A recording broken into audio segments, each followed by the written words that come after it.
ఆమె ఒంటెపై ఉన్నారు. అవిశ్వాసుల వర్గంలోని ఓ వ్యక్తి హిబార్ బిన్ అస్వద్ ఆమెను నేలపైన పడేశాడు. ఆమె గర్భవతిగా ఉన్నారు. బాగా దెబ్బ తగిలి గర్భస్రావం జరిగింది. ఎవరు ఆమె? ఆమె గురించి తెలుసుకోవాలి అంటే వివరంలోనికి వెళ్ళిపోదాం. అస్సలాము అలైకుం వరహమతుల్లాహి బరకాతుహు. అనంత కరుణామయుడు, అపార కృపాశీలుడు అయిన అల్లాహ్ పేరుతో ప్రారంభిస్తున్నాను. ఈరోజు మనం హజరత్ జైనబ్ బిన్తే రసూలుల్లా అంటే దైవ ప్రవక్త ముహమ్మద్ సల్లల్లాహు అలైహి వసల్లం గారి కుమార్తెని గురించి, ఆవిడ జీవిత చరిత్రను గురించి ఇన్షాల్లా తెలుసుకుందాం. వివరంలోనికి వెళ్ళిపోదాం. హజరత్ జైనబ్ రజియల్లాహా కారుణ్యమూర్తి దైవ ప్రవక్త సల్లల్లాహు అలైహి వసల్లం గారి పెద్ద కుమార్తె. ఆమె తల్లిగారు ఖదీజతుల్ కుబ్రా అంటే ఖదీజా రజలానా గారు. జైనబ్ రజలానా గారు దైవ దౌత్యానికి 7 ఏళ్లకు పూర్వం మక్కాలో జన్మించారు. దైవప్రవక్త సల్లల్లాహు అలైహి వసల్లం గారి వయసు అప్పుడు 30 సంవత్సరాలు. హజరత్ జైనబ్ రజలానా గారు వివాహం బాల్యంలోనే తన పినతల్లి కొడుకైన అబుల్ ఆస్తో జరిగింది. దైవప్రవక్త దైవదౌత్యం లభించిన వెంటనే జైనబ్ రజలానా గారి ఇస్లాం స్వీకరించారు. అవిశ్వాసులు దైవ ప్రవక్తను విశ్వసించిన వారిని హింసించడం మొదలుపెట్టారు. దైవ ప్రవక్త 2 కుమార్తెలు రుఖయా, ఉమ్మే కుల్సుంలు వివాహం అబూలహబ్ కుమారులతో జరిగింది. కానీ వీడ్కోలు జరగలేదు. అబూలహబ్ ఆజ్ఞ ప్రకారం వారిద్దరూ దైవప్రవక్త కుమార్తెలకు విడాకులు ఇచ్చారు. అవిశ్వాసులు అబుల్ ఆస్ను కూడా జైనబ్కు విడాకులు ఇచ్చేందుకు పురిగిల్పారు. కానీ ఆయన నిరాకరించారు. జైనబ్ పట్ల మంచి ప్రవర్తన కలిగి ఉన్నారు. దైవప్రవక్త అబుల్ ఆస్ ప్రవర్తనను మెచ్చుకునేవారు. గొప్ప వ్యక్తిత్వమైన అబుల్ ఆస్ను తన పూర్వీకుల మతాన్ని వదిలిపెట్టలేదు. దైవప్రవక్త హిజ్రత్ చేసి మదీనాకు వెళ్ళిపోయారు. జైనబ్ తన అత్తగారింట్లోనే ఉండిపోయారు. హిజ్రీ 2వ శకంలో రంజాన్ నెలలో సత్యాల మధ్య మొదటి పోరు బద్ర్ మైదానంలో జరిగింది. అందులో సత్యం జయించింది. మక్కా ఖురీషీయులు ఎంతోమంది ముస్లింల చేతుల్లో పట్టుబడ్డారు. వారిలో అబుల్ ఆస్ కూడా ఉన్నారు. హజరత్ అబ్దుల్లా బిన్ జుబైర్ వారిని బంధించారు. మక్కావాసులు ఆ విషయం తెలిసి ఖైదీల బంధువులు తమ వారి విడుదల కోసం దైవప్రవక్త సల్లల్లాహు అలైహి వసల్లం గారి దగ్గరకు పరిహార నగదు పంపించారు. హజరత్ జైనబ్ రజలానా కూడా మక్కా నుండి తన మరిది అదుర్ బిన్ రబీ ద్వారా తన భర్త విడుదల కోసం ఓ హారం పంపారు. ఆ హారం జైనబ్కు ఆమె తల్లి పెళ్లి సందర్భంలో ఇచ్చారు. ఆ హారాన్ని దైవప్రవక్త సన్నిధిలో చేర్చగా ప్రవక్తకు ఖదీజా రజలానా గారు గుర్తుకు వచ్చి కన్నీరు కార్చారు. దైవప్రవక్త తన సహచరులతో ఇలా అన్నారు: మీరు సమంజసమని భావిస్తే ఆ హారం జైనబ్కు తిరిగి ఇచ్చేయండి. ఇది ఆమె తల్లి జ్ఞాపకం. అబుల్ ఆస్ పరిహారం ఏమిటంటే ఆయన మక్కా వెళ్ళి జైనబ్ను వెంటనే మదీనా పంపించాలి. సహచరులంతా దైవప్రవక్త ఆజ్ఞను శిరసావహించారు. హజరత్ అబుల్ ఆస్ కూడా ఒప్పందాన్ని అంగీకరించారు. విడుదలై మక్కా వెళ్ళారు.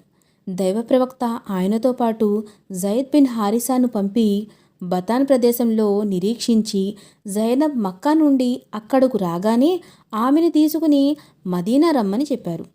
హజరత్ అబుల్ ఆస్ వాగ్దానం ప్రకారం తన సోదరుడు కనానాతో పాటు జైనబ్కు మదీనాను పంపించారు. దైవప్రవక్త మదీనా పంపారు. దైవప్రవక్త కుమార్తె మదీనా వెళ్తుందనే వార్త అవిశ్వాసులకు తెలిసి వారు కనానా, జైనబ్నలు వెంటాడి జితువా ప్రాంతంలో ముట్టడించారు. హజరత్ జైనబ్ ఒంటెపై ఉన్నారు. అవిశ్వాసుల వర్గంలోని ఒక వ్యక్తి హిబార్ బిన్ అస్వద్ జైనబ్నను నేలపై పడేశాడు. ఆమె గర్భవతిగా ఉన్నారు. బాగా దెబ్బ తగిలి గర్భస్రావం జరిగింది. కనానా బిన్ రబీ కోపోద్రేకులై తన బాణాన్ని తీసి, జాగ్రత్త, ఇప్పుడు మీలో ఎవరైనా ముందుకొస్తే అతన్ని జల్లెడ పడతాను అంటూ కేకలు వేశారు. అవిశ్వాసులు ఆగిపోయారు. వారిలో అబూ సుఫియాన్ కూడా ఉన్నారు. రబీ, నీ బాణాలను పక్కన పెట్టు. నేను నీకో మాట చెప్పాలి అనుకుంటున్నాను. ఏమిటి మీరు చెప్పదలుచుకుంది అని అడిగారు. అబూ సుఫియాన్ కనానా చెవిలో మెల్లిగా చెప్పాడు: ముహమ్మద్ చేతుల్లో మేము ఎంత అవమానం పాలయ్యామో నీకు తెలియనిది కాదు కదా. ఆయన కుమార్తెను నీవు బహిరంగంగా అందరి ముందు తీసుకెళ్తే మాకు చులకనగా ఉంటుంది. కనుక జైనబ్ను మక్కా తీసుకెళ్ళి ఏదో ఒక రోజు రహస్యంగా తీసుకెళ్ళు. కనానా ఆ మాటకు ఒప్పుకుని జైనబ్ను మక్కాకు తీసుకువెళ్ళిపోయారు. కొన్ని రోజుల తర్వాత రాత్రివేళ రహస్యంగా జైనబ్ని తీసుకుని బతాన్ ప్రాంతానికి చేరుకుని అక్కడ ఆమెను జైనబ్ బిన్ హారిసాకు అప్పగించి మక్కా వెళ్ళిపోయారు. జైనబ్ రజలను తీసుకుని మదీనా చేరుకున్నారు. హజరత్ అబుల్ ఆస్ సత్యసంధులు, నీతిపరులు. ప్రజలు వారి దగ్గర తమ అప్పగింతలు పెడితే ఎంతో నీతి నిజాయితీలతో వాటిని భద్రపరిచేవారు. అడిగిన వెంటనే అప్పగించేవారు. మక్కాలో ఎంత పలుకుబడి గలవారంటే ప్రజలు తమ వ్యాపార సామాగ్రిని వారికే ఇతర దేశాలకు ఎగుమతి చేసేందుకు పంపిస్తూ ఉండేవారు. హిజ్రీ 6వ శకంలో అబుల్ ఆస్ ఒక వ్యాపార పటాలంతో సిరియా వెళ్తుండగా అసై అనే ప్రాంతంలో ముస్లిం వీరయోధులు ఖురేష్ బిడారాలపై దాడి చేశారు. మొత్తం ధన సామాగ్రిని ముట్టడించారు. అబుల్ ఆస్ మదీనాకు పారిపోయారు. ఇతర అవిశ్వాసులను ముస్లింలు బంధించారు. అబుల్ ఆస్ మదీనా చేరి జైనబ్ ఆశ్రయం పొందారు. దైవప్రవక్తతో తన సామాగ్రిని వాపసు ఇప్పించమని వేడుకున్నారు. అబుల్ ఆస్ మక్కాలో జైనబ్తో వ్యవహరించిన తీరును దైవప్రవక్త చాలా మెచ్చుకునేవారు. కనుక సహచరులతో అబుల్ ఆస్ సామాగ్రిని మీరు వాపసు ఇస్తే నేను కృతజ్ఞుడు అవుతాను అని అన్నారు. సహచరులు ఎల్లప్పుడూ దైవప్రవక్త ప్రసన్నతనే కాంక్షించేవారు. కనుక వాళ్ళందరూ వెంటనే మొత్తం ధన సామాగ్రిని అబుల్ ఆస్కు తిరిగి ఇచ్చేశారు. ఆస్ మొత్తం సామాగ్రి తీసుకుని మక్కా వెళ్ళిపోయారు. ప్రజలు అమానతును అప్పగించారు. ఆ తర్వాత మక్కావాసులను ఉద్దేశించి ఇలా అన్నారు: ఖురేష్ ప్రజలారా, మీలో ఇంకా ఎవరి అప్పగింతైనా నా వద్ద ఉండిపోయిందా? మక్కావాసులందరూ ముక్తకంఠంతో లేదు, దైవం మీకు మంచి ప్రతిఫలం ఇవ్వుగాక, మీరు సత్యసంధులు, నిజాయితీపరులు అని అన్నారు. అయితే వినండి, నేను ముస్లింనయ్యాను. దైవసాక్షి ఇస్లాం స్వీకరించేందుకు నేను వెనకాడింది కేవలం మీరు నన్ను అవినీతిపరుడని అనుకుంటారేమోనని. ఆ తర్వాత కలమా పట్టించారు. అక్కడ నుండి హిజ్రత్ చేసి మదీనా వెళ్ళిపోయారు. హజరత్ జైనబ్, అబుల్ ఆస్లు షిర్క్ కారణంగా విడిపోయారు. కనుక అబుల్ ఆస్ ఇస్లాం స్వీకరించి మదీనా చేరుకున్నాక దైవప్రవక్త మళ్ళీ ఇరువురి వివాహాన్ని జరిపి జైనబ్ రజలను కాపురానికి పంపించారు. ఆ తర్వాత జైనబ్ ఎంతో కాలం జీవించలేదు. త్వరలోనే ఇహలోకాన్ని వీడి వెళ్ళిపోయారు. మొదటిసారి మక్కా నుండి వస్తున్నప్పుడు జితుహా ప్రాంతంలో గర్భస్రావం కారణంగా మరణించారు. ఉమ్మే ఐమాన్, హజరత్ సౌదా, ఉమ్మే సల్మా దైవప్రవక్త ఆజ్ఞ మేరకు జైనబ్ మృతదేహాన్ని గుసుల్ చేయించారు. దైవప్రవక్త ఉమ్మే అతియాతో ఇలా అన్నారు: ఉమ్మే అతియా, నా కుమార్తెను కఫన్ అంటే శవవస్త్రంలో బాగా కట్టండి. ఆమె తల వెంట్రుకలకు 3 జడలు వేయండి. సుగంధ ద్రవ్యాలు బాగా పూయండి. దైవప్రవక్త స్వయంగా జనాజా నమాజ్ చేయించారు. అబుల్ ఆస్ రజిలానా గారు సమాధిలో దించారు. ఓ ఉల్లేఖనంలో దైవప్రవక్త స్వయంగా సమాధిలో దిగారని కూడా ఉంది. జైనబ్ చనిపోయిన రోజు దైవప్రవక్త చాలా దుఃఖించారు. కళ్ళ నిండా ఆశ్రుధారలు కారసాగాయి. జైనబ్ నా కుమార్తెలందరితో చాలా గొప్ప కుమార్తె. నా ప్రేమ కోసం ఎన్నో కష్టాలను అనుభవించింది ఆమె అనేవారు. హజరత్ జైనబ్కు అలీ బిన్ అబుల్ ఆస్, ఉమామా రజిలానా గారు 2 సంతానం. ఈ ఉల్లేఖనం ప్రకారం అలీ యార్ముక్ యుద్ధంలో అమరాగతులయ్యారు. కొన్ని రోజుల తర్వాత అబుల్ ఆస్ కూడా మృతి చెందారు. మరణించే ముందు ఆయన తమ కుమార్తె ఉమామా రజిలానా జుబైర్ సూచనల మేరకు హజరత్ అలీ రజిలాని వివాహం చేసుకున్నారు. అవిశ్వాసుల ఆగడాలు మరింత ఎక్కువ కావడం వల్ల వాళ్ళిద్దరూ ఆఫ్రికా వెళ్ళిపోయారు. చాలా రోజుల దాకా వారి క్షేమ సమాచారం తెలియకపోవడం వల్ల దైవప్రవక్త గారు చాలా చింతించారు. ఓ రోజు ఓ స్త్రీ వచ్చి వాళ్ళిద్దరూ ఆఫ్రికాలో క్షేమంగా ఉన్నారని తెలియజేశారు. అప్పుడు ప్రవక్త సల్లల్లాహు అలైహి వసల్లం గారు చాలా శాంతించారు. ఆయనకి మనసుకి చాలా ఊరట అనేది కలిగింది. ఎవరు వాళ్ళిద్దరూ? ఎవరి కోసం ప్రవక్త సల్లల్లాహు అలైహి వసల్లం గారు ఇంతలా ఎదురు చూశారు? ఆయన మనశ్శాంతిని దూరం చేసింది ఎవరు? వీటిని గురించి తెలుసుకోవాలంటే మనం వివరంలోనికి వెళ్ళిపోదాం.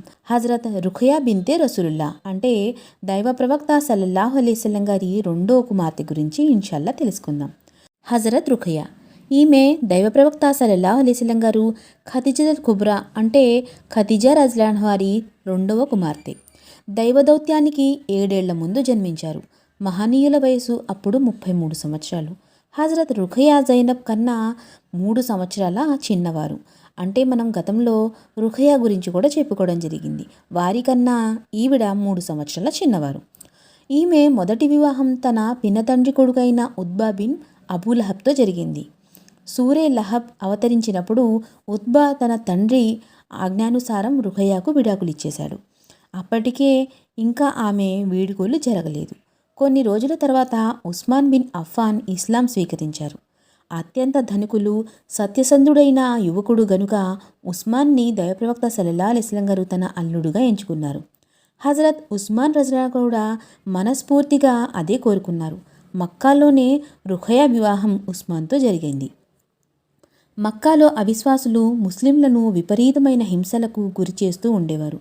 దైవ ప్రవక్త వారిని ఆఫ్రికా హిజ్రత్ చేసేందుకు అనుమతి ఇచ్చారు. హజరత్ ఉస్మాన్ కూడా రుఖియాతో పాటు హిజ్రత్ చేసి అక్కడికి వెళ్ళిపోయారు. ఆ విషయం దైవప్రవక్త సల్లల్లాహు అలైహి వసల్లంకు తెలిసి ఇబ్రాహీం, లూత్ అలైహిస్సలాం తర్వాత సతీ సమేతంగా దైవ మార్గంలో హిజ్రత్ చేసిన మొట్టమొదటి వ్యక్తి ఉస్మాన్ రజల్లాహుగా నిలిచారు అని అన్నారు. కొంతకాలం తర్వాత ఇద్దరూ తిరిగి మక్కా చేరుకున్నారు. కానీ అవిశ్వాసుల ఆగడాలు మునుపటి కన్నా కూడా మరింత తీవ్రమైపోవడంతో మళ్ళీ ఆఫ్రికా వెళ్ళిపోయారు. చాలా రోజుల దాకా వారి క్షేమ సమాచారం తెలియకపోవడంతో దైవ ప్రవక్త దిగ్భ్రాంతి చెందారు. ఓ రోజు ఓ స్త్రీ వచ్చి, నేను ఉస్మాన్ రుఖియాలను ఆఫ్రికాలో క్షేమంగా ఉన్నట్లు చూశాను అని సమాచారం ఇచ్చింది. అప్పుడు దైవప్రవక్తకు మనశ్శాంతి కలిగింది. చాలా కాలం తర్వాత హజరత్ ఉస్మాన్కు దైవప్రవక్త మదీనా హిజ్రత్ చేస్తున్నారనే విషయం తెలిసి ఇతర ముస్లింలతో పాటు వారిద్దరూ మక్కాకు తిరిగి వచ్చి దైవప్రవక్తతో పాటు మదీనా వెళ్ళిపోయారు. హిజ్రీ 2వ శకంలో హజరత్ రుఖయ్యకు స్ఫోటకం వచ్చింది. అప్పుడు దైవప్రవక్త బద్ర్ వెళ్లేందుకు సిద్ధమవుతున్నారు. ప్రయాణానికి ముందు హజరత్ ఉస్మాన్కు రుఖయ్య యోగక్షేమాలు చూసుకునేందుకు మదీనాలో ఉండమని ఆజ్ఞాపించారు. దైవం దానికి బదులుగా హిజ్రత్తో పాల్గొనేంత పుణ్యం ప్రసాదిస్తాడని, యుద్ధ సంపదలో కూడా వాటా ఉంటుందని నచ్చజెప్పారు. కనుక ఉస్మాన్ రజల్లాహు గారు రుఖయ్య దగ్గరే ఉండిపోయారు. దైవప్రవక్త బదర్లో ఉండగానే రుఖయ్య వ్యాధి తీవ్రమై తన 21వ ఏట ఇహలోకాన్ని వీడారు. రుఖయ్య సమాధిపై మట్టి వేస్తుండగా హజరత్ జయద్ బిన్ హారిసా ముస్లింల విజయవార్తను తీసుకుని మదీనా చేరుకున్నారు. కారుణ్యమూర్తి సల్లల్లాహు అలైహి వసల్లం గారు తన ముద్దుల కుమార్తె మరణవార్త విని చాలా దుఃఖించారు. మదీనా తిరిగి వచ్చి రుఖయ్య సమాధి వద్ద వెళ్ళారు. ఉస్మాన్ బిన్ మజూన్ వెళ్ళిపోయారు. ఇక నీవు కూడా ఆయన్ని కలుసుకో అంటూ కన్నీటి పర్యంతమయ్యారు. ముజాహిర్లు మదీనా వచ్చి మరణించిన వారిలో ఉస్మాన్ బిన్ మజూన్ మొదటి వ్యక్తి. దైవప్రవక్త మాటలు విని అక్కడున్న మహిళలు రోధించడం మొదలుపెట్టారు. హజరత్ ఉస్మాన్ వారిని వారించబోతే ఉమర్ వారిని ఏడవనివ్వండి, హృదయ నయనాలు రోధించడం తప్పు లేదు అన్నారు దైవప్రవక్త సల్లల్లాహు అలైహి వసల్లం గారు. హజరత్ ఫాతిమా కూడా తన అక్క సమాధి దగ్గరకు వచ్చి పక్కనే కూర్చుని ఏడుస్తుండడంతో దైవప్రవక్త తన పవిత్ర దుప్పటితో ఆమె కన్నీళ్లను తుడిచి ఓదార్చారు. హజరత్ రుఖయ్య ఆఫ్రికాలో ఉన్నప్పుడు ఆమెకు మగ సంతానం అబ్దుల్లా కలిగారు. అబ్దుల్లా 6 ఏళ్ల ప్రాయంలో ఉన్నప్పుడు కోడిపుంజు కళ్లలో పడవడంతో ముఖమంతా వాచిపోయి అదే బాధతో హిజ్రీ 4వ శకంలో మరణించారు. దైవప్రవక్త జనాజా నమాజ్ చేయించారు. ఉస్మాన్ రజల్లాహు గారు సమాధిలో దించారు. హజరత్ ఉస్మాన్ రుఖియాల పరస్పరం ప్రేమానురాగాలతో కలిసి ఉండేవారు. వారి అన్యోన్య దాంపత్యాన్ని చూసి అందరూ మురిసిపోయేవారు. పెళ్ళైన 6 ఏళ్లకే తనువు చాలించారు. హిజ్రీ 9వ శకంలో షాబాన్ నెలలో మరణించారు. హజరత్ సఫియా బిన్తే అబ్దుల్ ముతలిబ్, ఉమ్మే అతియా, అస్మా బిన్ ఉవేజ్ దైవప్రవక్త సల్లల్లాహు అలైహి వసల్లం గారి ఆజ్ఞానుసారం ఈమెకు గుసులు చేయించారు. ఎవరు ఈమెను గురించి తెలుసుకోవాలి అంటే వివరణలోనికి వెళ్ళిపోదాం. హజరత్ ఉమ్మే కుల్సుమ్ బిన్తే రసూలుల్లా అంటే దైవప్రవక్త సల్లల్లాహు అలైహి వసల్లం గారు ఖదీజా రజల్లాహు గారి 3వ కుమార్తె గురించి ఇన్షాల్లా తెలుసుకుందాం. ఆమె దైవ దౌత్యానికి ముందు పుట్టారు. ఆమె వివాహం తన పినతండ్రి కొడుకైన ఉతైబా బిన్ అబూలహబ్తో జరిగింది. దైవ ప్రవక్తకు దైవదౌత్యం లభించి ఇస్లాం ధర్మ ప్రచారం చేయడం ప్రారంభించినప్పుడు అబూలహబ్ ఆమె భార్య ప్రవక్తకు బద్ధ శత్రువులు అయ్యారు. ఈ విషయం మనందరికీ తెలిసిందే. దైవ ప్రవక్తను హింసించడంలో ప్రముఖ పాత్రను వహించారు. అప్పుడే సూరే లహబ్ కూడా అవతరించింది. అబూలహబ్ కోపం కట్టలు తెంచుకుంది. కుమారుడు ఉత్బా విషయంలో రుఖయ, మరో కుమారుడు ఉతైబా వివాహం ఉమ్మే కుల్సుమ్తో జరిగి ఉన్నాయి. అబూలహబ్ తన 2 కుమారుల్ని పిలిచి ఇలా ఉపదేశించాడు: మీరు ముహమ్మద్ సల్లల్లాహు అలైహి వసల్లం గారి కుమార్తెలను వివాహం చేసుకున్నారు కదా, వీరికి విడాకులు ఇవ్వకపోతే నాతో పాటు ఉండే అర్హత మీకు లేదు.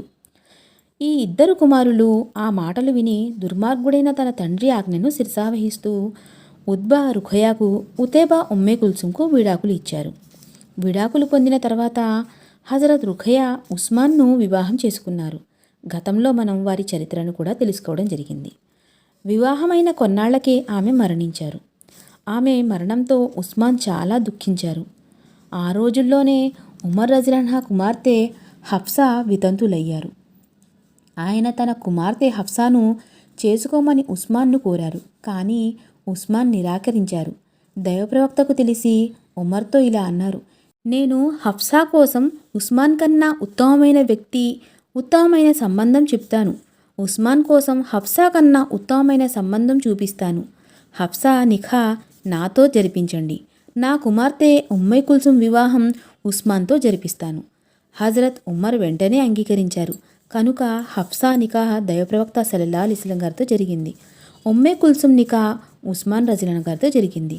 హజరత్ ఉమ్మే కుల్సుం ఈ వివాహం తరువాత 6 ఏళ్లు జీవించారు. హిజ్రీ 9వ శకంలో షాబాన్ నెలలో మరణించారు. హజరత్ సఫియా బిన్తే అబ్దుల్ ముతలిబ్, ఉమ్మే అతియా, అస్మా బిన్తే ఉమైస్ దైవప్రవక్త ఆజ్ఞానుసారం గుసుల్ చేయించారు. కఫన్ కోసం దైవప్రవక్త తన దుప్పటినిచ్చారు. స్వయంగా జనాజా నమాజ్ చేయించారు. హజరత్ Ali, Abu Talha, Usama bin Zaid, Fazal bin Abbas రజియల్లాహు గారు సమాధిలో దించారు. జన్నతుల్ బఖీలో ఖననం చేశారు. హజరత్ అనస్ బిన్ మాలిక్ రజియల్లాహు గారు ఉల్లేఖనం ప్రకారం ఉమ్మే కుల్సుంను సమాధిలో దించినప్పుడు దైవప్రవక్త అక్కడే ఉన్నారు. ఆయన కళ్ళలో కన్నీటి ధారలు కారసాగాయి. ఉమ్మే కుల్సుం రజియల్లాహుకు సంతానం కలగలేదు. ఒకసారి ఫాతిమా రజియల్లాహు గారు వ్యాధిగ్రస్తులయ్యారు. దైవప్రవక్త సల్లల్లాహు అలైహి వసల్లం గారు తన వృద్ధ సహచరులు ఇమ్రాన్ బిన్ హుసేన్ రజియల్లాహును వెంట తీసుకుని ఫాతిమాను పరామర్శించేందుకు వెళ్లారు. గడప మీద నిలబడి లోపల ప్రవేశించేందుకు అనుమతి కోరారు. ఫాతిమా రజియల్లాహు గారు రమ్మన్నారు. నాతో పాటు ఇమ్రాన్ బిన్ హుసేన్ రజియల్లాహు గారు కూడా ఉన్నారు అని అన్నారు ప్రవక్త గారు. అందుకు ఫాతిమా రజియల్లాహు గారు, నాన్నగారు, చాటు చేసేందుకు నా దగ్గర ఒక అంగీ తప్ప మరే వస్తువు లేదు అని అన్నారు. దైవప్రవక్త తన దుప్పటిని లోపలికి విసిరి, అమ్మా, దీనితో పరదా చేసుకో అని అన్నారు. ప్రవక్త గారి కూతురికి చాటు చేసేందుకు వస్తువే లేదు. ఎంతటి సాధ్యమణి ఈమె కడిగిన ఆణిముత్యం, బంగారు తల్లి. ఈమెను గురించి తెలుసుకోవాలి అంటే హజరత్ ఫాతిమా రజియల్లాహు గారి జీవిత చరిత్రను తప్పకుండా తెలుసుకోవాలి. అయితే వివరంలోనికి వెళ్ళిపోదాం. దైవప్రవక్త సల్లల్లాహు అలైహి వసల్లం గారి ముద్దుల గారాల పట్టి చిట్టి తల్లి అయిన హజరత్ ఫాతిమా బిన్తే రసూలుల్లా గురించి తెలుసుకుందాం. దైవప్రవక్త సల్లల్లాహు అలైహి వసల్లం గారి చిన్న కుమార్తె ఖదీజతుల్ కుబ్రా గారి 4వ కుమార్తె, చివరి సంతానమైన ఈమెకు ఎన్ని బిరుదులున్నాయో చూడండి. బాతుల్, తాహిరా, ముతహరు, రాజియా, మర్జియా, జకియా ఆమె బిరుదులు. హజరత్ ఫాతిమా రజియల్లాహు గారు దైవ దౌత్యానికి 7 ఏళ్ల పూర్వం జన్మించారు. బాల్యం నుంచే నిర్మల మనస్కురాలు, ఏకాంత ప్రియులు. ఇంటి నుండి బయట అడుగు పెట్టడం కానీ, ఎలాంటి ఆటలుగా ఆడడం కానీ ఆమె చేసేవారే కాదు. ఎల్లప్పుడూ తల్లి వెంట ఉంటూ ఉండేవారు.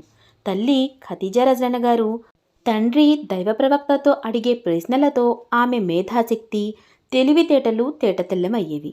ప్రదర్శన బుద్ధిని ఎంతో యావగించుకునేవారు. ప్రాపంచిక వ్యామోహంతో వ్యాకులత చెందేవారు.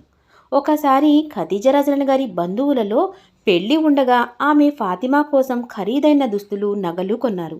కానీ హజరత్ ఫాతిమా రజియల్లాహు గారు వాటిని వేసుకునేందుకు నిరాకరించారు.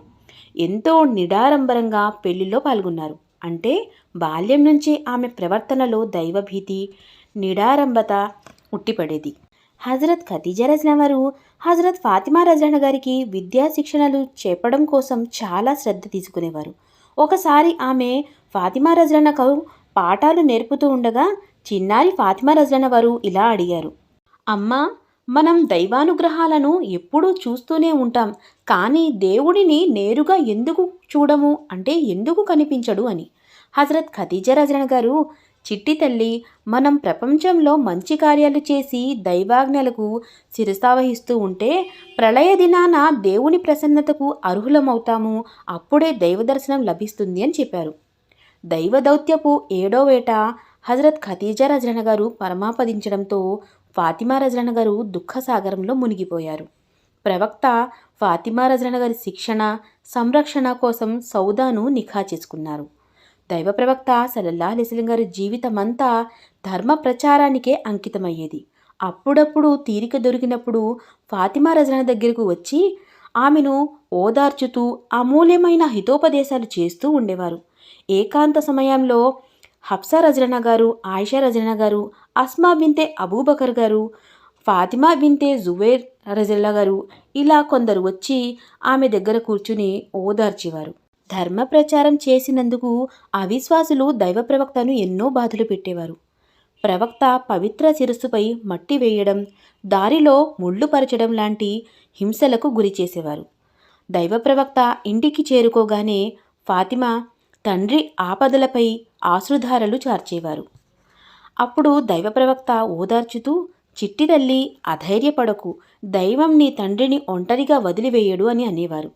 ఒకసారి దైవ ప్రవక్త సల్లల్లాహు అలైహి వసల్లం గారు కాబా గృహంలో నమాజ్ చేస్తూ ఉండగా అవిశ్వాసులకు దురాలోచన తట్టింది. వారు వెంటనే పేగులను తెచ్చి సజ్దా చేస్తుండగా ప్రవక్త గారి మెడపై వేశారు. ఎవరో ఫాతిమా రజరణ వద్దకు వచ్చి, నీ తండ్రి గారి పైన అంటే ముహమ్మద్ సల్లల్లాహు అలైహి వసల్లం గారి పైన దుష్టులు దుశ్చేష్టలకు పాల్పడ్డారు అని చెప్పారు. ఆమె కలత చెందుతూ వెంటనే పరిగెత్తుకుంటూ వచ్చి కాబాకు వెళ్ళి దైవ ప్రవక్త సల్లల్లాహు అలైహి వసల్లం గారి మెడపై నుంచి అపరిశుద్ధతను తొలగించారు. అవిశ్వాసులు అక్కడే నిలబడి నవ్వుతూ చప్పట్లు చరుస్తూ ఉండగా కారుణ్యమూర్తి కుమార్తె గంభీరంగా వారి వైపు దృష్టి సారించారు. ఓ దుష్టులారా, దైవం మిమ్మల్ని మీ దుష్కార్యాలకు బదులు తప్పకుండా శిక్షిస్తాడు అంటూ శపించారు. కొన్నేళ్ల తర్వాత వారు దైవాగ్రహానికి గురి అయ్యారు. బద్రు యుద్ధంలో పరాభవం పాలై అత్యంత అవమానకరమైన స్థితిలో అంతమయ్యారు. మక్కా అవిశ్వాసుల ఆగడాలు, ఆకతాయితనం మరింత అధికం కావడంతో దైవ ప్రవక్తకు హిజ్రత్ చేసే దైవాజ్ఞ కలిగింది. దైవదౌత్యపు 13వ ఏట ఓ రాత్రి హజరత్ అలీ రజరనాను తన దుప్పటిపై పడుకోబెట్టి ప్రవక్త సల్లల్లాహు అలైహి వసల్లం గారు అబూబకర్ రజరనాతో పాటు మదీనా పయనమయ్యారు. కొన్ని రోజుల తర్వాత తన కుటుంబీకులను తీసుకురావడానికి స్వంత సేవకుడు అబూ రఫే, జైద్ బిన్ హారిసా రజరనాను మక్కా పంపించారు. వారిద్దరూ వెంట ఫాతిమా రజరన గారు, ఉమ్మే కుల్సుమ్ రజరన గారు, సౌదా రజరన గారు, హజరత్ ఉమ్మే అయ్యాన్ రజరన గారు, అసాన్ బిన్ జైద్ రజరన వారు మదీనా వెళ్లారు. హజరత్ సౌదా రజరన గారు దైవ ప్రవక్త కుమార్తెలు ప్రవక్తతో పాటు తన సొంత గృహాలలో బస చేశారు. మదీనా హిజ్రత్ చేసే సమయానికి హజరత్ ఫాతిమా రజరన గారు యుక్త వయసుకు చేరుకున్నారు. హజరత్ అబూబకర్ రజరన గారు దైవ ప్రవక్తకు ఫాతిమా కోసం పెళ్లి సంబంధం పంపించారు. కానీ ప్రవక్త మిన్నకుండా పోయారు. దైవాజ్ఞ ఎలా అయితే అలా జరుగుతుంది అని అన్నారు. తర్వాత ఉమర్ రజరన గారు కూడా సంబంధం పంపించారు. వారికి అదే విధంగా జవాబిచ్చారు. కొన్ని రోజుల తర్వాత దైవ ప్రవక్త ఫాతిమా రజరన సంబంధం అలీ రజరనతో నిశ్చయించారు. ఈ సంబంధం గురించి విభిన్న ఉల్లేఖనాలు కూడా ఉన్నాయి. ఒక ఉల్లేఖనం ప్రకారం హజరత్ అలీ రజరన గారు స్వాతంత్ర సేవకులు. ఒకరోజు వారితో దైవ ప్రవక్తకు ఎవరైనా ఫాతిమా సంబంధం పంపారా అని అడిగారు. దానికి నాకు తెలియదు అని జవాబిచ్చారు. మరి మీ సంబంధం ఎందుకు పంపరని ప్రశ్నించగా, నా వద్ద పెళ్లి చేసుకోవడానికి ఏముందని పంపను అని అన్నారు. ఆ సజ్జనురాలు తన ఒత్తిడితో హజరత్ అలీ రజరనని దైవ ప్రవక్త వద్దకు పంపించారు. హజరత్ అలీ రజరన వారు దైవ ప్రవక్తకు వద్దకు వెళ్లారు. సిగ్గు బిడియాలతో ఏమీ చెప్పలేక తల వంచుకుని మౌనంగా కూర్చున్నారు. దైవ ప్రవక్త నేరుగా దృష్టి సారించి, అలీ ఏమిటి, ఈవేళ అసాధారణంగా మౌనంగా ఉన్నావు, ఫాతిమాతో పెళ్లి సంబంధం కానీ ఏమైనా తీసుకొచ్చావా అని అడిగారు. అవును దైవ ప్రవక్త అని అన్నారు. అయితే నీ వద్ద మహార్ ఇచ్చేందుకు ఏముంది అని అడిగారు. హజరత్ అలీ రజరన వారు లేదు అని జవాబిచ్చారు. అయితే నేను నీకు ఇచ్చిన కవచములనే మహార్గా ఇవ్వు అని అన్నారు. హజరత్ అలీ రజరన వారు దైవ ప్రవక్త ఉపదేశాన్ని అంగీకరించి తన వద్ద ఉన్న కవచాన్నే అమ్మేందుకు బజారుకు వెళ్లారు. దారిలో హజరత్ ఉస్మాన్ రజరన గారు కలిశారు. ఆయన 400 దిర్హములతో ఆ కవచాన్ని కొన్నారు. అదే కవచాన్ని అలీగారికి కానుకగా తిరిగి ఇచ్చారు. హజరత్ అలీ రజలానా గారు ఆ నగదుకు దైవ ప్రవక్తకు ఇవ్వగా ప్రవక్త వారు ఇలా అన్నారు: 2 వస్తువులు సుగంధ ద్రవ్యాలు కోసం ఖర్చు చేయండి. 3వ వంతు పెళ్లి సామాన్లు, ఇతర గృహోపకరణాలు తెచ్చుకోండి. అనస్ రజలానాను వెళ్ళి అబూబకర్, ఉమర్, అబ్దుర్రహ్మాన్ బిన్ ఔఫ్, ఇతర ముజాహిర్లు, అన్సారులను పిలుచుకురమ్మని ఆజ్ఞాపించారు. అందరూ రాగానే దైవ ప్రవక్త సల్లల్లాహు అలైహి వసల్లం గారు వేదికపైకెక్కి నికా ప్రసంగం చదివారు. హజరత్ అలీ రజలానాని చూసి చిరునవ్వుతో ఇలా అన్నారు: 400 తులాల వెండి మహర్పై ఫాతిమాను నీకు నికాహ్లో ఇచ్చాను. నీకు సమ్మతమేనా? హజరత్ అలీ రజలానా గారు సంతోషంగా సమ్మతమే అని జవాబిచ్చారు. తర్వాత దైవ ప్రవక్త, దైవం నీకు శుభాలు కలగజేయాలని, మీ ద్వారా పవిత్ర సంతానం కలగాలని ప్రార్థించారు. ఒక పళ్ళెంలో ఖర్జూరాలు అక్కడున్న వారికి పంచారు. వివాహ సమయంలో ఫాతిమా రజలానా గారి వయస్సు దాదాపు 15 సంవత్సరాలు. హజరత్ అలీ రజలానా గారి వయసు 21 సంవత్సరం. హజరత్ అలీ రజలానా గారు దైవ ప్రవక్త సల్లల్లాహు అలైహి వసల్లం గారి నివాసానికి కొంత దూరంలో ఓ ఇంటిని అద్దెకు తీసుకుని ఉన్నారు. ఫాతిమా రజలానా గారు వీడ్కోలు జరిగిన తర్వాత అదే ఇంటిలో ఇల్లాలు అయ్యారు. వీడ్కోలుకు ముందు ప్రవక్త సల్లల్లాహు అలైహి వసల్లం గారు అలీ రజలానాను పిలిచారు. తన పవిత్ర హృదయ పలకంపై ఆయన శిరము నుంచి నుదుటిపై ముద్దాడారు. తన కుమార్తె చేయిని అలీ రజలానా గారి చేతిలో పెట్టి, ఓ అలీ, ప్రవక్త కుమార్తె నీకు శుభం కలుగుగాక అన్నారు. తర్వాత ఫాతిమా రజలానా గారు ఉద్దేశించి, నీ భర్త చాలా మంచివాడు అని అన్నారు. ప్రవక్త సల్లల్లాహు అలైహి వసల్లం గారు భార్యాభర్తలిద్దరినీ హక్కులు, విధులను తెలియజేశారు. గడప దాకా వెళ్లి వీడ్కోలు పలికారు. హజరత్ అలీ రజలానా గారు, ఫాతిమా రజలానా గారు ఇద్దరు ఒంటెపై కూర్చున్నారు. సల్మాన్ ఫార్సీ రజలానా గారు కళ్ళాన్ని పట్టుకున్నారు. కొన్ని ఉల్లేఖనాల ప్రకారం అస్మా బిన్తే ఉమైజ్ రజలానా గారు, సల్మా రజలానా గారు, ఉమ్మే అయాన్ రజలానా గారు వారితో పాటు వెళ్లారు. అయితే ప్రవక్త సల్లల్లాహు అలైహి వసల్లం గారు ఆమెకు ఇచ్చిన గృహోపకరణాలు ఏమిటంటే, ఉన్నితో నిండిన ఈజిప్టు దుప్పటి, మంచం, ఖర్జూరపు తోలుతో నిండిన దిండు, తోలుతిత్తి, మట్టి కుండలు అంటే నీటి కోసం, తిరుగలి, పాత్ర, 2 దుప్పట్లు, 2 వెండి భుజబంధములు, ఇంకా తర్వాత జానిమాస్ కూడా ఆయన ఇచ్చారు. వివాహం తర్వాత దైవ ప్రవక్త సల్లల్లాహు అలైహి వసల్లం గారు అలీ రజలానాతో వలిమా విందు ఉండాలన్నారు. మహర్ ఇచ్చిన తర్వాత మిగిలిన నగదుతోనే వలిమా విందు ఏర్పాటు చేశారు. విందులో పన్నీరు, ఖర్జూరాలు, జొన్న రొట్టె, మాంసం పెట్టారు. అస్మా ఉల్లేఖనం ప్రకారం అది ఆ రోజుల్లో అత్యున్నత విందుగా భావించబడేది అని చెప్పారు. ఫాతిమా నూతన గృహానికి వెళ్లిన తర్వాత దైవ ప్రవక్త సల్లల్లాహు అలైహి వసల్లం గారు ఆమె వద్దకు వెళ్లారు. గడప మీద నిలబడి అనుమతి కోరుతూ లోపల ప్రవేశించారు. ఒక గిన్నెలో నీరు తెప్పించారు. తన స్వహస్తాలతో హజరత్ అలీ రజలానా గారి హృదయంపై నీరు చెల్లారు. తరువాత ఫాతిమా రజలానాను పిలిచారు. సిగ్గు బిడియాలతో సంకోచిస్తూ తండ్రి వద్దకు వచ్చారు. ప్రవక్త ఆమెపై కూడా నీరు చెల్లారు. ఫాతిమా, నేను నీ వివాహం నా కుటుంబీకులలో ఉన్న వ్యక్తితో చేశాను అని అన్నారు. ఫాతిమా రజలానా వారి నివాసం దైవ ప్రవక్త సల్లల్లాహు అలైహి వసల్లం గారి నివాసానికి కొంత దూరంలో ఉండేది. దీంతో దైవ ప్రవక్త సల్లల్లాహు అలైహి వసల్లం గారికి రాకపోకలకు ఇబ్బంది కలిగేది. ప్రవక్త సల్లల్లాహు అలైహి వసల్లం గారు ఫాతిమా రజలానాతో ఇలా అన్నారు: చిట్టి తల్లి, నేను తరచూ నిన్ను చూడడానికి రావాల్సి వస్తుంది. నేను నిన్ను నా వద్దకు రప్పించుకోవాలనుకుంటున్నాను. దానికి ఫాతిమా రజలానా వారు, మీ పొరుగున హారిసా బిన్ నోమాని రజలానా గారు గృహాలు చాలా ఉన్నాయి. మీరు వారితో చెప్పండి, ఏదో ఒక ఇల్లు ఖాళీ చేసి ఇస్తారు అని అన్నారు. హారిసా బిన్ నోమాన్ రజలానా గారు ఓ ధనిక అన్సారీ. వారికి చాలా గృహాలున్నాయి. దైవ ప్రవక్త మదీనాకు వచ్చిన తర్వాత అవన్నీ ఒకదాని తర్వాత మరొకటి దైవ ప్రవక్తకు సమర్పించారు. ఫాతిమా హారిసా ఇంటి కొరకు విన్నవించుకోగానే ప్రవక్త ఫాతిమాతో, అమ్మా, హారిసాను అడగడానికి నాకు సిగ్గేస్తుంది. ఎందుకంటే హారిసా ఇప్పటికే ఎన్నో గృహాలు దైవ ప్రవక్త ప్రసన్నతల కోసం దైవ మార్గంలో ఇచ్చేశారు అని అన్నారు. ఫాతిమా మిన్నకుండా ఉండిపోయారు. ప్రవక్త తన కుమార్తెలకు తన దగ్గరకు రప్పించుకోవాలనుకుంటున్నారని, ఇలా ఇల్లు దొరకడం లేదని వార్త ఆ నోట ఈ నోట హారిసా రజలానా గారికి చేరింది. వారు వెంటనే దైవప్రవక్త సల్లల్లాహు అలైహి వసల్లం వద్దకు వచ్చి, ప్రవక్త, మీరు పిలుచుకోదలిస్తే మీ పక్కనే ఉన్న ఇంటిని ఖాళీ చేయిస్తాను. ఫాతిమాను పిలవండి. దైవసాక్షి, ఏ వస్తువైతే ప్రవక్త నా వద్ద నుండి తీసుకున్నారో అది నాకన్నా ప్రవక్త వద్ద ఉండడమే నాకిష్టమని అన్నారు. తర్వాత ప్రవక్త సల్లల్లాహు అలైహి వసల్లం గారు అలీ రజలన గారు ఫాతిమా రజలన నివాసాలను హారిసా బిన్ నోమాని ఇంటికి మార్చారు. హజరత్ ఫాతిమా రజలన గారు సంభాషణ మర్యాదలు అలవాట్లతో దైవ ప్రవక్త సల్లల్లాహు అలైహి వసల్లం గారు ఆదర్శాలు ఉట్టిపడేవి. ఆమె దైవభీతి, ధర్మపారాయణత, ఆమె సహన స్థైర్యాలు గల మహిళ. ఇంటి పనులంతా స్వయంగా ఆమె చక్కబెట్టుకునేవారు. తిరుగలి తిప్పుతూ చేతుల్లో బొబ్బలు వచ్చేయి.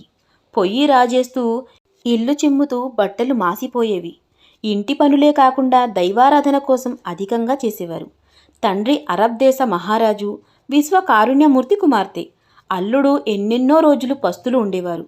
ఓసారి భార్యాభర్తలు 4 రోజులు పస్తులున్నారు.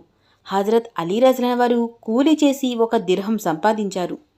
పొద్దుపోయాక ఆ 1 దిర్హంతో ఎక్కడి నుండో జొన్నలు తెచ్చారు. హజరత్ ఫాతిమా రజలన వారు ఎంతో సంతోషంగా భర్తను స్వాగతించారు. జొన్నలు తీసుకుని తిరగలులో వేసి పిండి కొట్టారు. రొట్టె చేసి హజరత్ అలీ రజలన గారి ముందు పెట్టారు. ఆయన తిన్న తర్వాత ఆమె కూర్చున్నారు. అప్పుడు ఫాతిమా ప్రపంచంలో అత్యున్నత మహిళ అన్న దైవ ప్రవక్త ఉపదేశం గుర్తుకు వచ్చింది అన్నారు హజరత్ అలీ రజలన వారు. ఆ రోజుల్లో ఇస్లాం ధర్మం దినదిన ప్రవర్తమానంగా విస్తరించడం మొదలుపెట్టింది. మదీనాలో యుద్ధ సంపద అధికంగా రావడం మొదలయ్యింది. ఓ రోజు యుద్ధ సంపదలో కొంతమంది బానిసలొచ్చారని తెలిసింది. హజరత్ అలీ రజలన వారు ఫాతిమాతో ఇలా అన్నారు: ఫాతిమా, తిరగలి తిప్పుతూ తిప్పుతూ నీ చేతుల్లో బొబ్బలొచ్చాయి. పొయ్యి రాజేస్తూ ముఖవచస్సు మారిపోతుంది. దైవ ప్రవక్త వద్దకు యుద్ధ సంపదలో చాలామంది బానిసలొచ్చారు. వెళ్ళి ఓ బానిసను అడిగి తెచ్చుకో అని అన్నారు. హజరత్ ఫాతిమా రజలన గారు దైవ ప్రవక్త సల్లల్లాహు అలైహి వసల్లం గారి వద్దకు వచ్చి కానీ సిగ్గు బిడియాలతో ఏమీ మాట్లాడలేకపోయారు. కొద్దిసేపుండి తిరిగి వెళ్ళిపోయారు. హజరత్ అలీ రజలన వారితో నాకు బానిసను అడిగేంత ధైర్యం లేదు. తరువాత భార్యాభర్తలిద్దరూ కలిసి దైవప్రవక్త సల్లల్లాహు అలైహి వసల్లం గారి సన్నిధికి వెళ్ళి తమ బాధలను చెప్పుకున్నారు. బానిసనిమ్మని అడిగారు. అందుకు ప్రవక్త, నేను మీ సేవ కొరకు ఓ ఖైదీని ఇవ్వలేను. సుఫా అనుచరులు అన్నపానీయాలని ఏర్పాటు చేయాలి. తమ ఇల్లు వాకిలిని వదిలి దైవ ప్రసన్నత కొరకు పస్తులున్న వారిని ఎలా మరువను అని అన్నారు. దంపతులిద్దరూ మౌనంగా ఇంటికి తిరిగి వెళ్ళిపోయారు. ఇబ్నే సాద్, హఫీజ్ ఇబ్నే హజర్ కథనం ప్రకారం దైవప్రవక్త సల్లల్లాహు అలైహి వసల్లం గారు రాత్రివేళ వారు వద్దకు వెళ్ళి ఇలా అన్నారు: మీరు కోరుకున్న దానికన్నా ఉత్తమమైన మార్గం చెప్తాను. ప్రతి నమాజ్ తర్వాత 10 సార్లు సుభానల్లా, అల్హమ్దులిల్లా, అల్లాహు అక్బర్ స్మరించండి. నిద్రకు ఉపక్రమించినప్పుడు సుభానల్లా, అల్హమ్దులిల్లా 33 సార్లు, అల్లాహు అక్బర్ 34 సార్లు స్మరించండి. ఈ ఆచరణ మీ కొరకు ఉత్తమ సేవకుడితో సమానం. ఒకసారి దైవ ప్రవక్త ఫాతిమా వద్దకు వచ్చినప్పుడు ఆమె ఒంటె తోలుతో చేసిన బట్టలు తొడుక్కుని ఉన్నారు. అందులో కూడా 13 అతుకులున్నాయి. పిండి కలుపుతూ దైవనామ సంస్మరణ చేస్తూ ఉన్నారు. దైవ ప్రవక్త ఆ దృశ్యాన్ని చూసి కన్నీటి పర్యంతమయ్యారు. ఫాతిమా, ప్రపంచపు కష్టాలను సహనంతో జయించు, పరలోకపు శాశ్వత సంతోషం కోసం నిరీక్షించు అని అన్నారు. దైవం నీకు మంచి ప్రతిఫలం ఇస్తాడు. ఓసారి దైవ ప్రవక్త సల్లల్లాహు అలైహి వసల్లం గారు ఫాతిమా ఇంటికి వెళ్ళినప్పుడు ద్వారాలకు రంగురంగుల పరదా వేలాడదీసి ఉంది. ఫాతిమా చేతుల్లో 2 వెండి గాజులున్నాయి. దైవ ప్రవక్త సల్లల్లాహు అలైహి వసల్లం గారు అవి చూసి వెనుతిరిగి వెళ్ళిపోయారు. హజరత్ ఫాతిమా గారు ఏడవడం ప్రారంభించారు. అంతలో దైవ ప్రవక్త సల్లల్లాహు అలైహి వసల్లం గారు సేవకుడు అబూ రఫీ రజలన గారు వచ్చారు. ఎందుకు ఏడుస్తున్నారని అడిగితే ఫాతిమా గారు జరిగిన విషయం వివరించారు. ప్రవక్త గాజులను, పరదాలను అయిష్టపడుతున్నారు అన్నారు. ఫాతిమా రజలన గారు ఆ రెండిటిని తీసి ప్రవక్త సల్లల్లాహు అలైహి వసల్లం వద్దకు పంపించేశారు. వాటిని దైవ మార్గంలో ఇచ్చేశానని చెప్పి పంపించారు. దైవ ప్రవక్త సల్లల్లాహు అలైహి వసల్లం గారు చాలా సంతోషించారు. కుమార్తె శుభశ్రేయాల కోసం దైవాన్ని ప్రార్థించారు. వాటిని అమ్మి దాని నగదును సుఫా అనుచరుల కోసం వెచ్చించారు. ఒకసారి హజరత్ అలీ రజలన గారు ఇంటికి వచ్చి తినేటందుకు ఏమైనా ఇవ్వమని అడిగారు. ఇవాళ 3వ రోజు ఇంట్లో ఒక జొన్నె ముక్క కూడా లేదు అని అన్నారు. ఫాతిమా, అయితే నాతో ఎందుకు చెప్పలేదు అని అడిగారు. హజరత్ అలీ రజలన వారు, నేను మిమ్మల్ని అడిగి ఎప్పుడు అగౌరవపరచవద్దని వీడ్కోలు సమయంలో నా తండ్రి హితవు చేశారు అన్నారు ఫాతిమా రజనన గారు. ఒకసారి బను సులేం తెగకు చెందిన ఒక వృద్ధుడు ఇస్లాం స్వీకరించాడు. దైవ ప్రవక్త సల్లల్లాహు అలైహి వసల్లం గారు అతనికి మౌలిక ధార్మిక విషయాలు తెలియజేస్తూ ఉన్నారు. నీ దగ్గర ఏమైనా దానం ఉందా అని అడిగారు. దైవసాక్షి, మా వంశంలోని 3000 వ్యక్తులతో అత్యంత పేదవాణ్ణి, అగత్యపరుణ్ణి నేనే అన్నాడు. దైవ ప్రవక్త సల్లల్లాహు అలైహి వసల్లం గారు అనుచరులను ఉద్దేశించి, మీలో ఎవరైనా ఈ దీనుడికి సహాయపడేవారున్నారా అని అడిగారు. సాద్ బిన్ ఉబాదా రజనన్ గారు లేచి, దైవ ప్రవక్త, నా దగ్గర ఓ ఒంటె ఉంది, దాన్ని నేను అతనికి ఇచ్చేస్తాను అన్నారు. మరి అతనికి ఆశ్రయం ఇచ్చేవారెవరు? హజరత్ అలీ రజనన్ గారు లేచి తన తలపై ఉన్న వస్త్రాన్ని తీసి అతని తలపై పెట్టారు. అతని భోజన వసతులు సమకూర్చేది ఎవరు అని అడిగారు. హజరత్ సల్మాన్ ఫార్సీ రజన గారు ఆ అరబ్బుని తీసుకుని భోజనం కోసం కొన్ని ఇళ్లలో అడిగారు. అక్కడేమీ దొరకకపోవడంతో ఫాతిమా రజనన వద్దకు వెళ్ళి తలుపు తట్టారు. ఫాతిమా రజనన గారు ఎవరు అని అడిగారు. విషయమంతా వివరించి, ఓ ప్రవక్త కుమార్తె, ఈ అగత్యపరునికి అన్నపానీయాలు సమకూర్చండి అని విన్నవించుకున్నారు. ఫాతిమా కన్నీటి పర్యంతమై, సల్మాన్, దైవసాక్షి, నేడు మేమందరము 3 రోజులు పస్తులం. పిల్లలిద్దరూ ఆకలితో అలమటిస్తూ నిద్రపోయారు. కానీ బిచ్చగాన్ని వట్టి చేతులతో పంపను. ఇది నా దుప్పటి, తీసుకుని యూదుని వద్దకు వెళ్ళు. ఫాతిమా బింతే ముహమ్మద్ దుప్పటి పెట్టుకుని ఆ నిరుపేదకు కొంత ధాన్యమివ్వు అని చెప్పండి. సల్మాన్ అరబ్బుని తీసుకుని యూదుని వద్దకు వెళ్ళారు. విషయమంతా వివరించగా ఆశ్చర్యపోయి, సల్మాన్, దైవసాక్షి, ఎవరి గురించైతే తౌరాత్లో చెప్పబడిందో వారే వీరు. నేను నీ సాక్షిగా ఫాతిమా తండ్రిని విశ్వసించాను. తర్వాత కొంత ధాన్యం సల్మాన్కు ఇచ్చి దుప్పటి ఫాతిమా రజనన గారికి తిరిగి ఇచ్చేశాడు. అవి తీసుకుని ఫాతిమా రజననకు ఇచ్చారు. తన చేతుల్లోనే ధాన్యం నూరి అరబ్బునికి రొట్టె చేసి ఇచ్చారు. అందులో కొంత పిల్లలకు కూడా తీసి ఇవ్వండి అని అన్నారు. సల్మాన్ గారు, దైవ మార్గంలో ఇచ్చిన వస్తువులు నా పిల్లల కోసం సమంజసం కాదు అని అన్నారు ఫాతిమా రజనన గారు. తర్వాత దైవప్రవక్త సల్లల్లాహు అలైహి వసల్లం గారు ఫాతిమా రజనన వద్దకు వెళ్ళి ప్రేమానురాగాలతో ఆమె తల నిమురుతూ ఆకాశం కేసి చూసి ఇలా అన్నారు. దైవమా, ఫాతిమా నీ సేవకురాలు, ఆమెతో సంతోషించు. ఓసారి ఫాతిమా రజనని ఎవరో అడిగారు, 40 ఒంటెల జకాత్ ఎంత అని. దానికి ఆమె, మీకోసమైతే కేవలం ఒక్కటే, నా వద్ద 40 ఒంటెలంటే అన్నీ దైవ మార్గంలో ఇచ్చి వెయ్యాలి అని అన్నారు. ఇబ్నే అబ్బాస్ రజనన్ గారు ఉల్లేఖనం ప్రకారం ఒకసారి హజరత్ అలీ రజనన్ వారు రాత్రంతా ఓ తోటకు నీరివ్వగా కూలీగా కొన్ని జొన్నలు వచ్చాయి. ఫాతిమా రజనన్ గారు అందులోని ఒక భాగం తీసి పిండి కొట్టి భోజనం తయారీ చేశారు. అంతా వండి వార్చి తినడానికి కూర్చున్నప్పుడు ఒక అగత్యపరుడు నేను ఆకలిగా ఉన్నానంటూ తలుపు తట్టాడు. ఫాతిమా రజనన్ వారు ఆ భోజనమంతా అతనికి ఇచ్చేశారు. మిగిలిన జొన్నలు మళ్లీ నూరి అన్నం వండారు. భోజనం తయారవ్వగా ఒక అనాథ వచ్చి బిచ్చగాడిగా అడిగాడు. అదంతా అతనికిచ్చేశారు. ఆ తర్వాత మళ్లీ వంట చేశారు. అందులో ఒక ముష్రిక్ ఖైదీ దైవ మార్గంలో దానం చేయమంటూ అర్థించాడు. అదంతా అతనికిచ్చేశారు. కుటుంబ సమేతంగా అందరూ ఆ రోజు పస్తులున్నారు. దైవానికి వారి ఈ ఆచరణ ఎంతగా నచ్చిందంటే ఆ ఇంటి వారి గురించి దివ్య ఖురాన్లో ఆయతులు అవతరింపజేశాడు. అల్లాహ్ మీద ప్రేమతో పేదలకు, అనాథలకు, ఖైదీలకు అన్నం పెట్టేవారు అనే సూరే అద్-దెహర్లో 8వ ఆయతులో తెలియజేయడం జరిగింది. ఉహద్ యుద్ధంలో దైవ ప్రవక్తకు తీవ్ర గాయాలయ్యాయి. ప్రవక్త అమరాగతి నొందారనే వార్త దావానంలో వ్యాపించింది.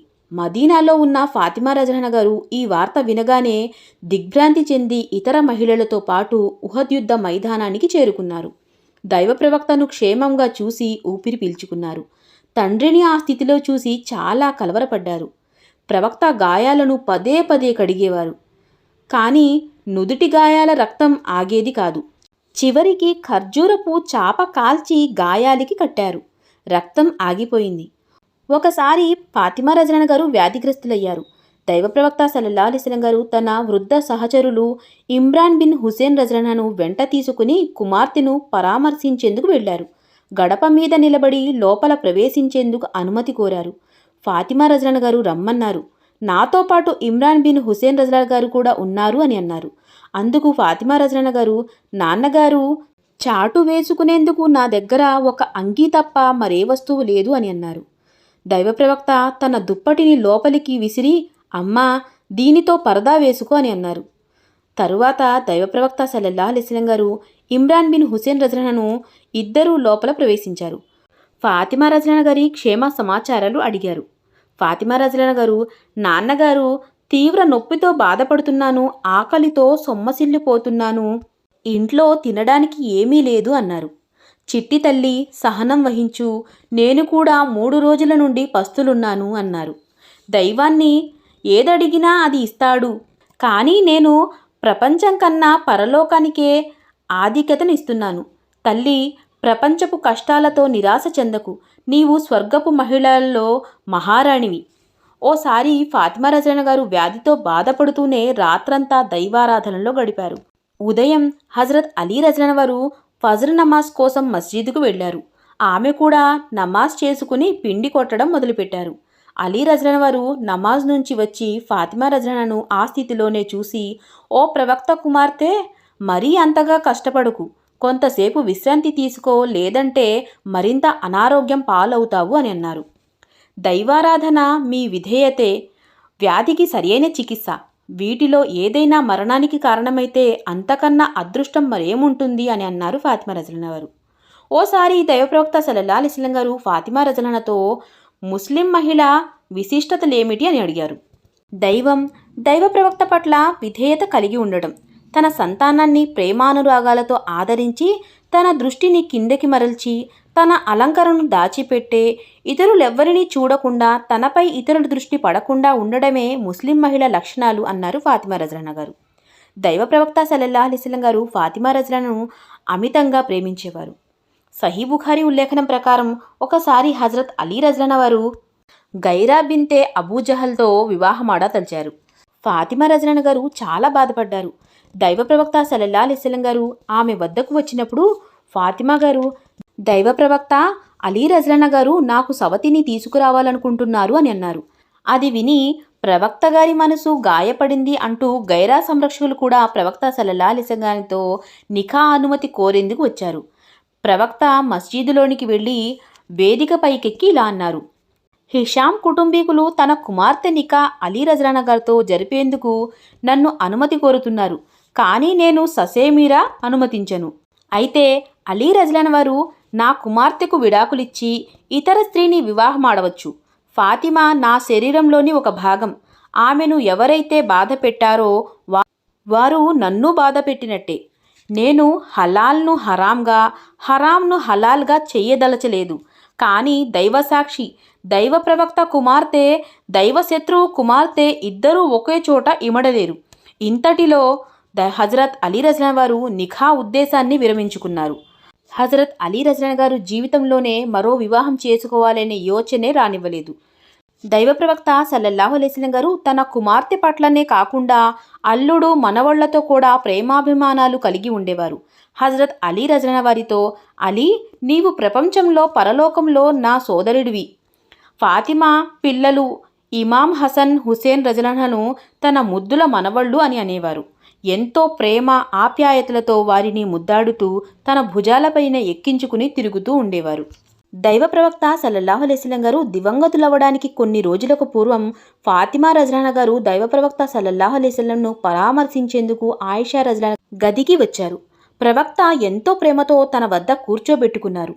ఆమె చెవిలో మెల్లగా ఏదో మాట చెప్పారు. అది విని ఆమె ఏడవడం ప్రారంభించారు. తర్వాత చెవిలో మళ్ళీ ఏదో మాట చెప్పారు. అది విని ఆమె నవ్వడం ప్రారంభించారు. వెళ్ళేటప్పుడు, ఫాతిమా, నువ్వు నవ్వడం ఏడవడంలో రహస్యం ఏమిటి అని అడిగారు. ఆయిషా, దైవ ప్రవక్త సల్లల్లాహు అలైహి వసల్లం గారు గోప్యంగా ఉంచిన దానిని నేను బహిర్గతం చెయ్యను అన్నారు ఫాతిమా రజన వారు. దైవ ప్రవక్త సల్లల్లాహు అలైహి వసల్లం గారు పరమాపదించిన తరువాత ఓ రోజు ఆయిషా రజన గారు ఫాతిమా రజనతో ఆ రోజు జరిగిన విషయం గురించి వివరించారు. ఫాతిమా రజన గారు దానికి, మొదటిసారి ఎప్పుడు జిబ్రైల్ అమీన్ ఏడాదికి ఒకసారి దివ్య ఖురాన్ వినిపించేవారు.